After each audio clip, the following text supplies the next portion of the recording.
And it's Ken Kreitzer for Talking Business. I have a chance to talk with Scott Bergman, a friend who visited his office here in Rockville, Maryland. And Scott, we met through your work representing future NFL players, and you've got a vigorous attorney's office here. Hey, tell us a little bit about your overall practice. Thanks, Ken. I came up to the Washington, D.C. area in the year 2000. I started my legal career in Atlanta, where I went to law school. I did some governmental work there. I learned what I need to learn in the courtroom in Atlanta, and then I came up here and started my own practice, and I've been going strong 17 years now.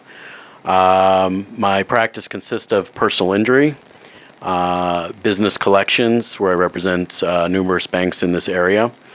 I also do special projects in regards to representing NFL athletes in regards to a legal perspective.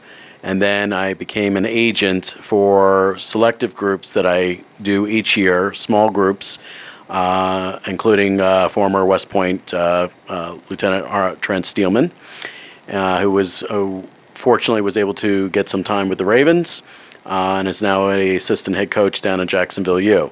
The players that I rep are players that are very qualified for the NFL, but they need to get some better marketing and name recognition in order to get into the NFL. We call them the bubble guys in the business.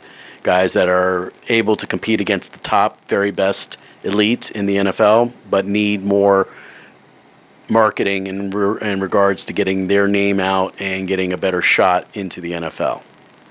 So that's what I consist my practice of. Absolutely, and Trent Steelman, we were so fond of when he was a West Point player. I saw him play for the Ravens. I saw him catch a pass for them a year ago. And what is it? The NFL, making the NFL is so difficult. It's really the top of a pyramid of football. What does it take just to go from kind of the fringe, as you say, being on the bubble, to be a player that is able to make it in the NFL? It's a good question, and I actually talked to a lot of the players that are on what I call the bubble list, the bubble group, so they understand where they are in the position. It's a lot of math involved in trying to get into the NFL. You have 10,000 players, not just from here in NCAA Division I, Division II, and Division III, but you also have players now coming from England, from Germany, from Australia, from China, from Japan, and they're all trying to come here and live their dream. As you hear from many players, they want to live the dream. So you have 10,000 roughly players that are come over here, and you have roughly about 10% of those players getting agents. And if they get a good agent, then the agent's duties responsible is to help market and help push their player into the door. An agent can't give the player a good pro day. They got to do that on their own. They got to be able to train properly, be disciplined, stay out of trouble, and be able to accelerate in front of scouts. My job is to get my players in front of as many scouts as possible. The target right now is to get as many players I have into minicamp. That's the stage one. At minicamp, you could have about 3,500 players in minicamp. By the end of minicamp, then they have to have their 90 squad in place. That's approximately 3,100 players. By the time you get to the preseason, it gets dwindled down. It goes from 90 to 85, then down to 75, and then they make their final last cut, which is the hardest one, down to 53. So when you get down to 53 times 32 teams, you're roughly around 1,666 players. So you started the process with 10,000 players. You wind up with about 3,500 getting their feet into rookie minicamp. And by the end of the process, the first week of September, before Labor Day, you're down to 1,666 players. It is a mathematical fall, and your player, like I hate to say it, I refer to Survivor, outwit, outplay, outlast your teammates in order to make a position. And you're also competing against the guys that have the guaranteed money, that have been vets, have big salaries, and it is very difficult to do. An example here at the Redskins, we had a undrafted free agent, Robert Kelly, who came out of small school Tulane in Louisiana. and he outwit, and outlasted a lot of players to eventually get on the team, and he made the first position of the roster for running back by week 7. He outlasted Jones, who was a Florida Gator who was picked in the 2nd round last year as a running back. So is it possible? It's absolutely possible. And would Robert Kelly be an example of a guy that was on the bubble? Absolutely. Nobody knew of him. But he rose through the ranks. He broke a lot of odds, and he made the team. There are guys that I've had in similar situations who beat a lot of odds and getting into the NFL. Trent was one that came very, very close. However, Trent has decided to start coaching, and he's been doing very well with that.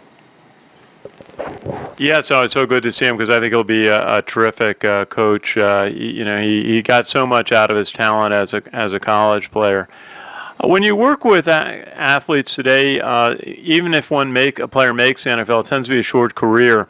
What are some of the advice that you have for them about how to manage their finances so that they are prepared for their life after football?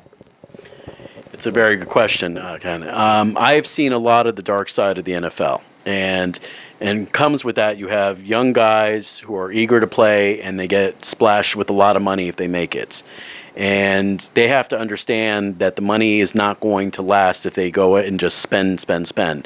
And generally the ones that spend their money and not saving their money and investing it usually are the ones where I've gotten the call to help them out in a legal matter because they were reckless and it cost them, and there are now consequences because of that.